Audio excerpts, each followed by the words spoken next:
এবার বোঝানো হবে কোনো 20 দ্বারা বিভাজ্যতার নিয়ম।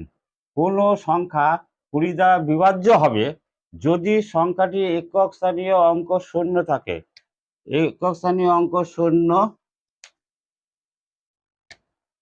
একক স্থানীয় অঙ্ক শূন্য এবং ডান দিকে দুটো অঙ্ক দ্বারা গঠিত, ডান দিকে দুটি অঙ্ক দ্বারা গঠিত, শূন্য আর এইটা 2 নিয়ে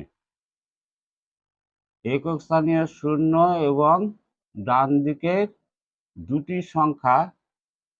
সংখ্যা দ্বারা গঠিত সংখ্যা 4 দ্বারা বিভাজ্য হয়।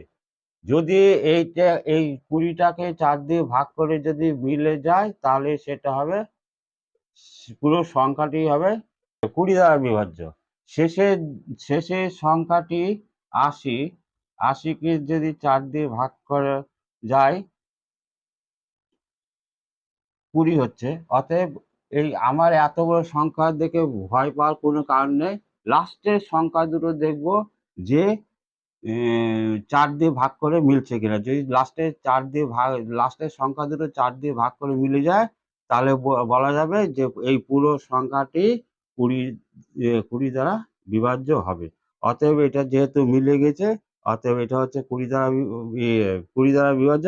এই পুরো সংখ্যাটির মধ্যে 80, এই 80টা আছে 20 দিয়ে ভাগ করে যেহেতু মিলে গেছে, অতএব এই পুরো সংখ্যাটি 20 দ্বারা বিভাজ্য হবে।